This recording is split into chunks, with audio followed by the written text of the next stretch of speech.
Après que le dictateur vénézuélien Nicolás Maduro a accusé Donald Trump de vouloir voler le pétrole du Venezuela, le commandement Sud a aussitôt réagi. Des contre-torpilleurs américains ont été positionnés dans des zones stratégiques de la mer des Caraïbes, prêts à lancer des missiles balistiques contre des cibles spécifiques du régime chaviste. Ce mouvement n'était pas symbolique. C'était un message clair qu'une attaque chirurgicale pouvait avoir lieu à tout moment. Le bunker de Maduro au terminal 4 de l'aéroport de Caracas est désormais surveillé en permanence par des satellites militaires. L'hélicoptère présidentiel qui transporte Maduro lors de ses déplacements quotidiens a également été identifié par le renseignement militaire du commandement Sud, qui a désormais déployé un contre-torpilleur pour surveiller spécifiquement l'appareil. Le bunker et l'hélicoptère présidentiel sont désormais des cibles potentielles d'une action chirurgicale. La précision des systèmes américains permet de suivre chaque mouvement seconde par seconde et un missile peut être lancé à tout moment.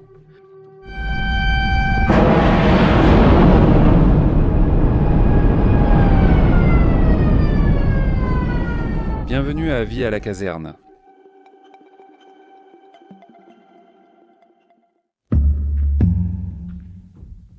Déploiement de troupes, d'armements modernes et d'aéronefs dans la mer des Caraïbes.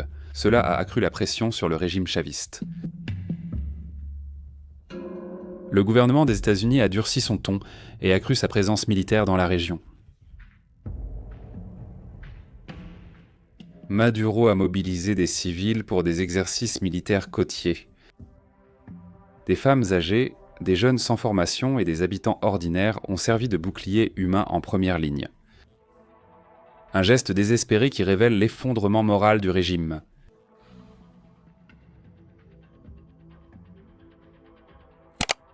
La pression interne a aussi augmenté aux États-Unis, des démocrates du Congrès exigeant des résultats. L'opération aux Caraïbes mobilise des ressources financières et humaines. La Maison-Blanche doit prouver qu'il ne s'agit pas qu'une démonstration de force. C'est pourquoi une action plus forte, attaque à distance ou infiltration terrestre, peut survenir à tout moment. Preuve que le temps est compté pour Maduro. Salut, l'équipe cyber, salut. Salut, l'équipe cyber, salut. Bonjour.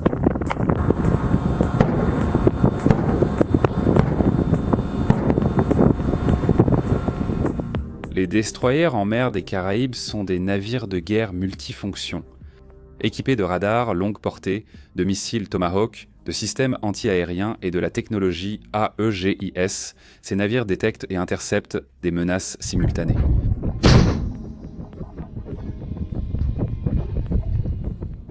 Agissant comme centre de commandement flottant, les navires de la marine nord-américaine coordonnent les attaques et protègent les alliés en temps réel, jouant un rôle clé dans la stratégie d'asphyxie du régime chaviste.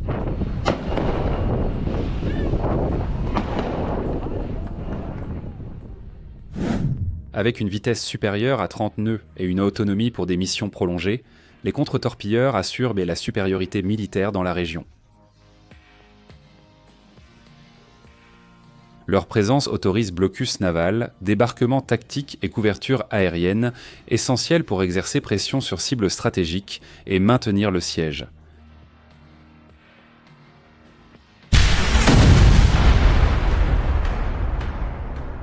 Le Venezuela est encerclé par une force typique de guerre.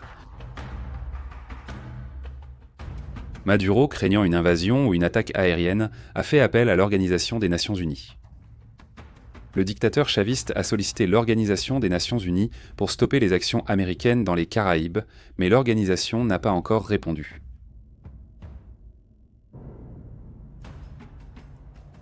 Accéder à la demande de Maduro, ce serait ignorer les abus de son gouvernement et légitimer un régime qui viole chaque jour les droits humains.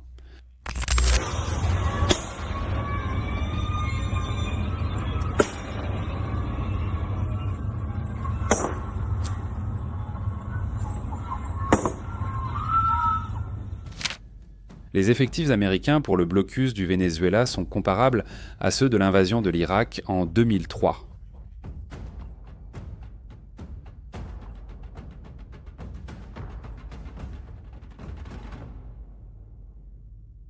Des frégates, destroyers, porte-hélicoptères et un sous-marin nucléaire sont déployés dans les Caraïbes. Des chasseurs F-35 dominent le ciel, tandis que des hélicoptères Hans Viper et V-22 Osprey assurent la mobilité tactique. En plus de cette puissance de feu, l'avion P-8 Poséidon effectue des patrouilles constantes, renforçant la surveillance du territoire vénézuélien.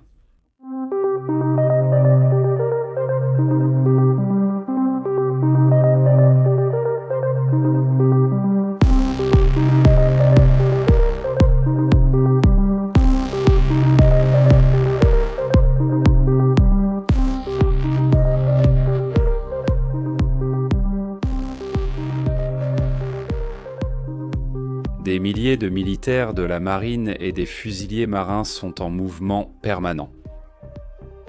La base militaire des États-Unis à Porto Rico sert de point d'appui terrestre. La structure militaire du commandement Sud, nommée Opération Cercle Final, devient une manœuvre de guerre. Le siège du Venezuela n'est pas symbolique, il est réel, stratégique et progressif. L'arrivée des Marine Raiders dans les Caraïbes suggère qu'une opération de débarquement et d'infiltration chirurgicale est possible. Reconnus comme l'élite des forces spéciales des Marines, les Raiders sont mobilisés exclusivement pour des missions de haute valeur stratégique, que ce soit pour la capture de cibles prioritaires, l'extraction en territoire hostile ou la neutralisation de menaces. Cela témoigne du vaste éventail de compétences de cette troupe. La présence des Marine Raiders indique que le siège est entré dans une phase décisive. Des actions silencieuses et rapides peuvent être menées à tout moment. Grâce au soutien aérien et maritime, le Venezuela est devenu un champ d'observation permanent. Tout mouvement hors norme peut déclencher une réponse immédiate. Une attaque à distance contre des cibles stratégiques du régime chaviste, comme le bunker du Terminal 4 ou l'hélicoptère présidentiel, peut être exécutée avec une précision chirurgicale et sans qu'il soit nécessaire d'envahir le territoire vénézuélien.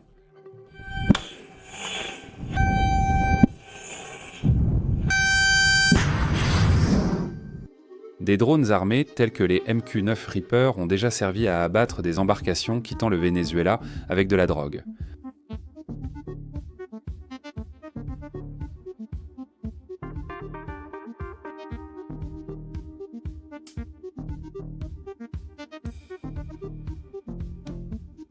Ces drones assurent une surveillance continue et attaques à distance avec missiles Hellfire.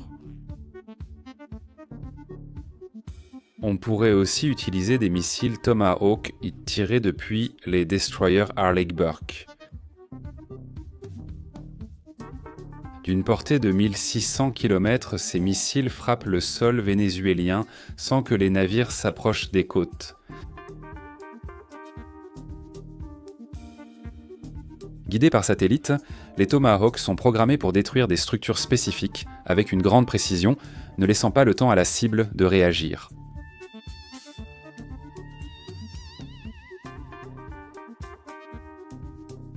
Malgré leur capacité offensive, les États-Unis évitent les attaques directes contre le territoire vénézuélien. L'intention étant de contenir les critiques de la communauté internationale et de minimiser le risque de dommages collatéraux.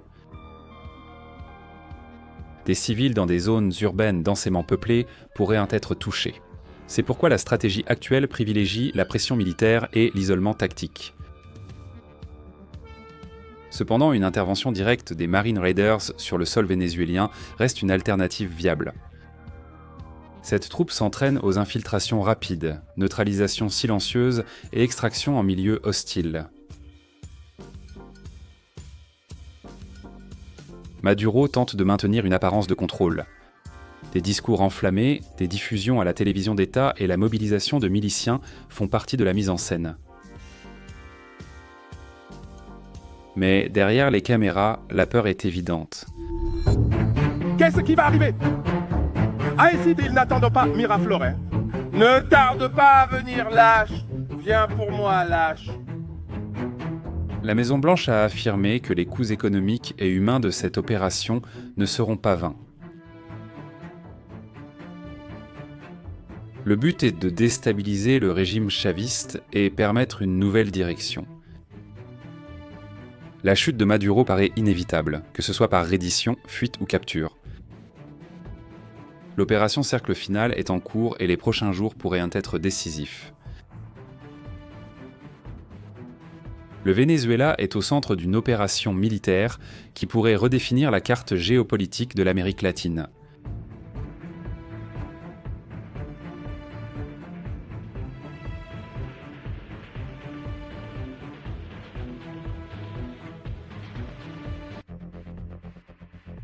Ici, sur Vie à la caserne, vous restez informé de tout ce qui se passe dans le monde militaire. Laissez votre like, abonnez-vous et regardez l'une des vidéos qui s'affichent sur votre écran. En avant combattants, à la prochaine.